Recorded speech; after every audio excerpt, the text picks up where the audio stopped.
Hey guys, good morning. It's Victoria. It's Monday morning, August 4th. My appointment today is at 11 a.m. I do have to be at work for a couple of hours before I leave. I'll probably leave work about 10:30 or so to head to my appointment. I'm very, very nervous today. I wanted to shoot a couple clips throughout the day just to kind of piece together what the day is like. I didn't sleep very well last night. I am so nervous just because we don't know what they're going to say. We don't know what the answers are going to be, if we're even going to get answers. There's just so many unknowns, and I'm the kind of person who likes to have all of my ducks in a row. So this is kind of difficult for me to be waiting on other people to tell me what it is we're going to do. So I'm nervous. I keep saying that, I'm sorry. I don't know what to expect. I don't know what they're going to say. I don't know how my blood work came back. I know I had told you guys in my previous video that my blood work was supposed to be posted online, and it is still not posted. So I don't know if it's because it's the first time I've used this lab that they don't post my blood work until after it's gone to the doctor. I don't know what the deal is. So I had no way to kind of look at it ahead of time. As I mentioned, my mom is a nurse, so I was going to have her kind of look at the blood work, and obviously she wouldn't know everything because she's mostly been in pediatrics, geriatrics, and emergency. So, but she would know all the basic stuff and what it meant. So she could look at, like my blood sugar and my hemoglobin and like all of those things and kind of give me an idea how they look. So I was really hoping to kind of have that just to make me feel a little bit better, kind of give me a heads up as to what I was walking into today, but I have no idea. So at 11, we will have another transvaginal ultrasound. I say me, my husband's going, but obviously I will be the one having the ultrasound. They are going to do more blood work. They said I have to give blood every single time I come. So I'm expecting they'll take 1 or 2 vials, and then I'm guessing we'll be meeting with Dr. Orris and his team after that to go over the results of everything, discuss the Clomid. In the ultrasound, they'll be measuring my follicles to see if they've grown or if I've ovulated.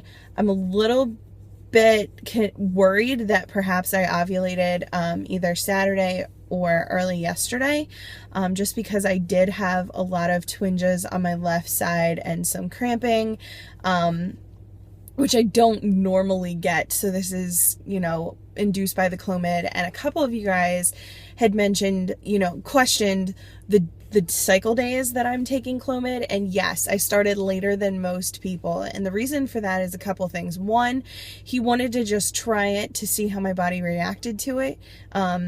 2, that's when I saw him. I saw him cycle day 8, so we started cycle day 9, just because it was early enough in the cycle. Plus, my cycles tend to run a little bit longer. I don't have a 28-day cycle. I have like a 31 to 33-day cycle, which is why I can start a little bit later than some other people. But I'm wondering if the Clomid induced ovulation. Now, I'm not sure. I could be totally wrong. I didn't take any OPKs simply because he didn't tell me to, so I didn't want to just throw too much at myself and be overwhelmed if I saw a positive OPK or anything like that. We did BD yesterday like we were supposed to, so today they'll also be doing a swab to see if everything's where it's supposed to be. So I think that's really it for now. I'm going to try to maybe record some stuff at the office. I know they're pretty strict about it, but I'll see what I can do. If not, I will add another clip to this as soon as I get home tonight, letting you guys know exactly what they said and what happened. So hang in there. Luckily for you guys, you won't have to wait long to find out. It'll be the very next clip, but I've got the rest of my morning to go. So I'll talk to you guys soon. Thanks so much. Bye. Hey Adam, where are you right now? Are you excited? That should give you a pretty good idea of just how large and powerful this little waterway. Underground Railroad House. About 70 years ago, the area of Lahaska, Pennsylvania had over a dozen active dairy farms. Today, however, only a very small handful of these farms remain in operation. On the right side of our train is one of these farms, known as the Bradshaw Farm. Don't look for the cows, though, as the dairy operation ceased quite a number of years ago. Today, crops are planted in the meadows and fields where the cows once grazed. And throughout the summer and fall months, acres of corn, alfalfa, and trees for the local nurseries grow on the right-hand side of our train. The good news is that all of this land is properly protected from any further development. Lahaska Station will be next, folks. Lahaska, Pennsylvania.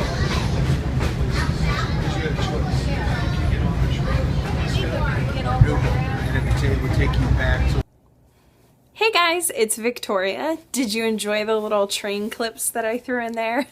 I thought that'd be something a little bit different. I figured since I had to wait to get my information, you guys could wait to get the update. Just kidding. I just thought some of the train footage was kind of cool, and I know that I had said I was going to throw it in over the weekend, but I really wasn't sure what kind of footage I was going to get, and since my mom was in town, I also wasn't sure how much time I would have, so I wanted to upload that video as soon as I had made it on Saturday, just to make sure you guys got the update like I had promised. So I thought I'd throw the train clips in there for something just a little bit different. So as you can see, I'm home now, which means I have been to my appointment. It's a little bit later at night, probably getting on to 7. I mean, it's still daylight, of course, but home from work. So I'm just going to jump right into it. There's a decent amount of information, I think, and I'm just going to kind of go through my appointment and tell you guys exactly what happened and what they had to say, and then what the plan is. So overall, I am very, very pleased and a little bit shocked with how my appointment went. We were really kind of looking at this cycle as a test cycle, just to see how I responded to Clomid and, you know, see what my body did and to check all my levels and kind of get a good baseline so we could come up with a game plan. So I really had no thoughts going into today that this cycle could actually mean something. So that's a little preview, I guess.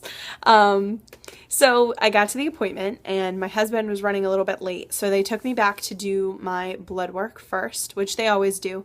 They check your AMH, they check your progesterone, estrogen, HCG, and a couple of other levels. I'm not really sure 100% of what all of them are.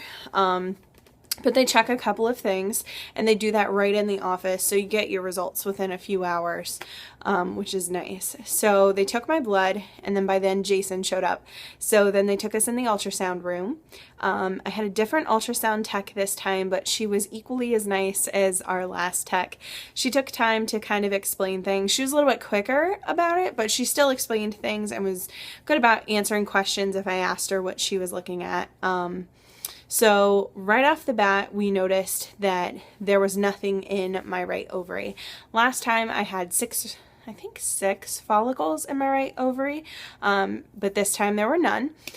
So I was a little bit upset, but then she moved to my left, and sure enough, there was a nice big follicle in my left, measuring at a 19, which, as you guys know, is really exciting. That's a really good measurement. They like to see it about 20 or so.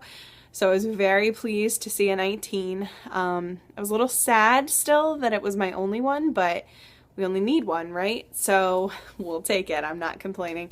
And sorry that I look a little crazy. After those appointments, I just always feel like I need to take a shower when I get home because it's like, blah. I mean, I don't know if you guys feel that way or not, but I do. So sorry. Getting off track. So they did my ultrasound, like I said. So there was the 19, the follicle measuring 19, which was really great.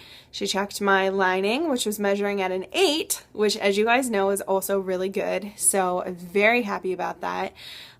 He said sometimes the Clomid is just enough to boost things and get it to where it needs to be. So That was exciting.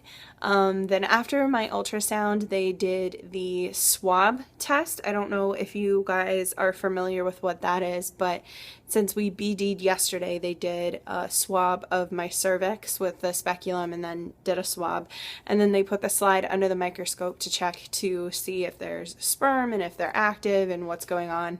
And that was a little weird. I don't know if you guys have seen that before, but it was a little bit weird to look at that and see all of them moving around. And I don't know, it was different for me. My husband, of course, was acting like a 12-year-old boy. He was super excited. He's like, that's me. So he was pretty proud of himself. But so that was good to see, though. I mean, it was really good news. It's always good to know that they're where they're supposed to be and alive, and that's really good. So still good information. And then we had to wait for the doctor.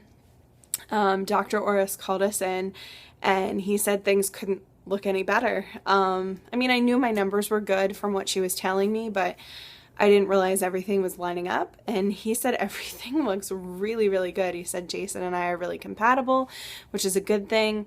And he's moving full force with this cycle. He does want to see what I do naturally. So originally the plan was I'd come back Monday to check my progesterone level. And then if I needed a supplement, they would give it to me, and then we just wait and see what happened. But they called me then when I got done with the appointment and told me that my hormone levels weren't elevated enough to ovulate. So they don't think it's going to happen for a couple more days.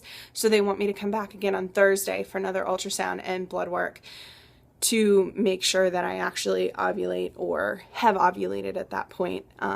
So that we can catch it and then just track everything. So that'll happen Thursday, and then Monday I go in for the progesterone check, and then we just wait and see what happens. I mean, he did start a plan for next month with the Clomid starting on cycle day 2. He wants to start it a little bit earlier to see if we can get me to ovulate a little bit earlier in my cycle than I am right now, because right now it's like day 18, 19. Now remember, I do have longer cycles, anywhere between 31 and 33 days. So it's not that far off, but it's a little farther off than we'd like. So that was all really, really exciting news. And we're pretty happy with all of that. So hold on one sec. So yeah, this cycle could actually turn into something, and we're really excited. But I'm also scared to death. I kind of went into this whole cycle just thinking this was going to be a test and had no expectations of anything happening really. So now I'm scared, like, what if it happens? Am I going to be able to maintain? Can I handle another loss? And I know I shouldn't be thinking that way. I need to be positive, and I am. It's just the things that cross your mind, because when you're in a situation like ours, or some of yours even, I mean, you guys know, it's like the innocence of the whole experience is just lost, because you know it can happen and it's scary. So part of me is terrified, part of me is excited, a part of me is nervous. So I'm just still trying to kind of get all my emotions in check. But overall, I'm very thankful and blessed and very hopeful. So we're going to see what happens. I'll do another update for you guys on Thursday. My major blood work did not come back yet, which was a little bit upsetting. I was really hoping to get all of the official diagnosis information. I mean, a lot of what they were checking was stuff like my thyroid and my glucose levels and things of that nature. And I was interested to see if any of those were part of the issue. So we're just going to have to wait. Maybe it'll be in by Thursday. Not sure yet. So that's where we are. And I think that's everything for tonight. What questions do you guys have? If you have questions, leave them down below. I'm happy to answer them. I enjoy that. I like interacting with you guys. So yeah, that's it. I don't want to keep you any longer. I hope you guys all have an awesome night. Thanks for hanging in there with me, and I'll be back on Thursday after work with another update for you guys. Talk to you soon. Bye.